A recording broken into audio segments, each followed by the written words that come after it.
Hey everybody, welcome to TIW Podcast. I'm Eric, and today I watched WWE SmackDown Live episode 1017 and 205 Live episode 116. So this episode was fantastic, and 205 wasn't shabby either. This is going to be a really quick episode because I really need to get some sleep. But yeah, uh the bulk of this episode, like an hour and 10 minutes of it, while the first 10 minutes was like the setup of the Gauntlet match. But this Gauntlet match on SmackDown was amazing, but we'll get to that. First, we opened up the show with Charlotte Flair, and I thought this was one of the best Charlotte Flair segments that I've seen. I was really digging it, and I'm enjoying this this side of Charlotte. So I absolutely, there's every reason in the world to be upset about this situation at the moment, but for now I'm going to enjoy what is happening. I'm going to enjoy it for what it is for right now. And what it was tonight was just an excellent promo from Charlotte, just leaning into the booze, leaning into the hatred that's being fired at her. And I think that it went really, it's going really well so far, I think. And I'm excited to see what happens on Sunday. Oh, I should talk about, I said I was going to talk about my predictions for the SmackDown side of things. So I'll get to that as well. But then we had a triple threat. I was hoping we would get this same type of match as last night. Triple threat to determine who would start the Elimination Chamber match for the tag team championships, the women's tag team championships. And I was extremely happy to see that the Iconics stuck to the strategy that I was hoping Sasha and Bailey were using, but they bailed on that. Maybe that's why her name is Bailey. She bails on things. Anyway, right before the first commercial break, they abandoned that strategy last on Raw.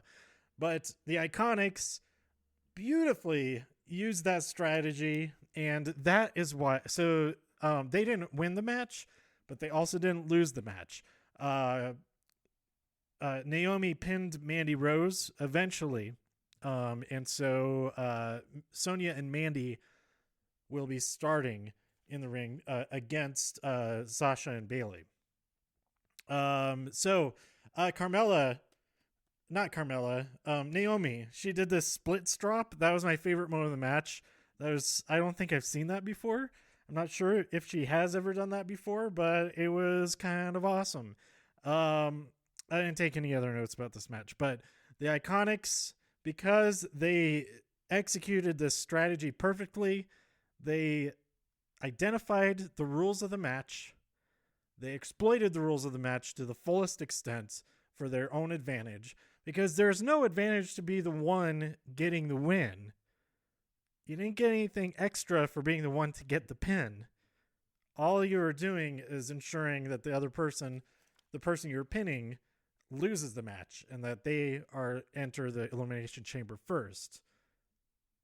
So this strategy, perfectly executed, they started the match. They technically were in the match. They participated, but tagging out immediately, perfect strategy. And they benefit from it. And if they end up being the last ones to enter the chamber, then it's paid off even better. So then we had McMiz TV with special guests, the Usos, and they put them through the tag team test, which the Miz cheats at, especially with those mud hens. The question about the minor league baseball team. This whole episode is in Toledo, Ohio. The entire episode was filmed. The entire episode? Yes, the entire episode took place within this arena. Anyway, I can't remember the exact quote from Simpsons to turn that into a proper Simpsons reference. So the Gauntlet match. We started out with Daniel Bryan versus Kofi Kingston. So Mustafa Ali was replaced by a member of the New Day, which was revealed right before this match to be Kofi. And because Mustafa he's been getting beat up a lot. He has a few injuries. I'm sure it's only one specifically that's taken him out of action, but there's been a bunch. So Daniel and Kofi start out the match. The New Day are out there during this part, and so is what's his name? Harper? Rowan. Dang it. Rowan has an O in it for the recycle symbol. But all of them get ejected by the referee, and Kofi gets the pin. So he moves on to fight Jeff Hardy. Kofi beats Jeff Hardy. Then he goes on to fight Joe, and it's like, oh crap, he's done for now. But Kofi pulls it out and beats Samoa Joe as well. But Joe's not happy about that. He beats the crap out of Kofi, and AJ comes out and stops Joe. And then we come back from commercial, and AJ's like, come on, you don't have to do this. You can just go home. It's fine. Nobody will blame you for it or whatever. And Kofi snaps. He's like, no way. I've been waiting for this for 11 years. Fight me. And he's like getting out of a daze, getting all fired up. And so he and AJ fight. It's a valiant effort. Oh my God. AJ breaks his back over his knee. That made me yell out at my TV. I was like, oh my God. Holy crap. That looks so painful.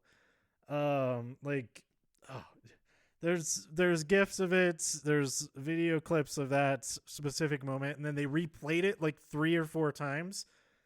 That was brutal. That was the move of the match as far as like, oh my God.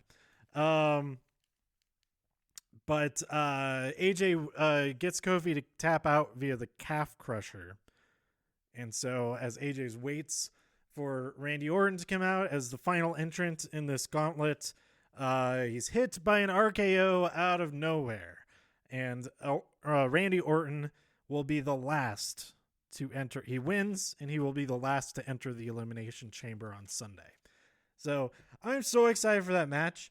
I really don't even care who wins this match. Any one of these people could win the match, and I'll be super excited for it.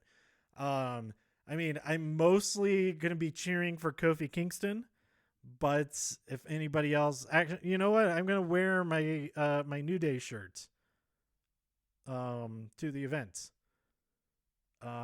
All last year I wore my AJ Styles shirt, but this time I'm going to wear my New Day shirt, and I'll be rooting for them.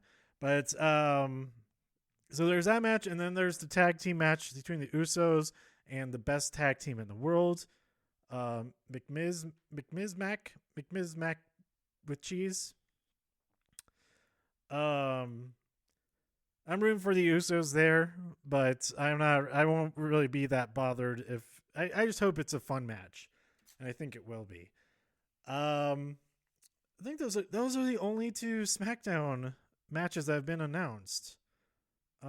Maybe we'll get a surprise Asuka Open Challenge type of thing. That I really hope that we get that. That would be awesome, but I'm not really expecting it. It seems pretty likely that Charlotte and or Becky will get involved in Ronda Rousey versus Ruby Riott. So we'll see if that goes down. But yeah, those are my very short predictions for the Elimination Chamber. So over on 205 Live, we also have a Cruiserweight Championship match, Akira Tozawa versus Buddy Murphy. It would be so awesome if Akira wins, but I gotta put my bet on Buddy Murphy. He's just been so dominant, and he had a point on this episode. We had a contract signing that closed out the show. He said, "You were in there. I was up against you and 2 other people, and you couldn't get the job done. So what makes you think you can do it one-on-one?" Fair point. So yeah, I'm betting on Buddy Murphy. So you open this night with a match between Lince Dorado and Jack Gallagher. We almost got a serenading from Grand Metalik, but he was interrupted by Jack Gallagher's entrance. This is a continuation from the previous night when they had the whole thing with Elias. So a little bit of continuity there. They're connecting the two shows a little bit more than usual. Like they never did the Lucha House rules on 205 Live, which is a good thing that they never did that. But now they have the kind of the funner stuff. And they're bringing that over, so that's cool. Jack Gallagher won the match. The entire time, Drew Gulak was on commentary talking about how Humberto Carrillo is such a handsome man, and that they want to woo him over to their side of things. Keep him well grounded, but I don't think they're going to be successful at that. Then we have Noam Dar, the main event match. Noam Dar versus Tony Nese. Dar goes on the attack early. He's had enough of this Tony Nese guy, and no, wait. Why did I circle? I think I circled the wrong name, guys. All right, I accidentally, like in the heat of the moment, I circled Noam Dar's name. I usually circle who wins the match, but I wrote before via murder was the method of winning. This is a no disqualifications match. Go watch this match. So great. One of my so the ending was basically what did Noam Dar in was a freaking running Nese through the barricade. Good lord. But the whole match up to that point was awesome as well. Each episode this week had a killer match. Each show this week has had a killer match so far. I hope that keeps up with NXT UK and NXT. But anyway, one of my favorite moments in this match was that Dar had him in like a leg lock of some kind, and there's no rope breaks, but Tony Nese is able to scoot over to the edge of the ring and reach down and grab a chair. He got to exactly the right place to get it, which is great, and use that chair to fight off Noam Dar. But both of these guys, man, they're awesome. I'm so glad that Noam Dar is back. I was pretty bummed out when he got injured last year. So, yeah, two great episodes tonight. I recommend both of them. If you haven't watched them yet, now you're spoiled on what happens, but still absolutely worth watching both of these main events, even though the one main event is an hour long. But man, Kofi Kingston is my hero. He's already one of my favorite wrestlers. Everybody's my favorite wrestler, basically. But man, Kofi, killing it. I'm so rooting for him to win. So let me know what you thought about these episodes by tweeting me at TIW Podcast. Go to TIW Podcast for more reviews. If you enjoyed this episode or anything else on the site, please share some links with your friends. Subscribe on iTunes, Spotify, YouTube, wherever you listen. And I'll be back with part 3 of this week with talking about NXT and NXT UK. Thanks for listening, and I'll catch you later. Bye.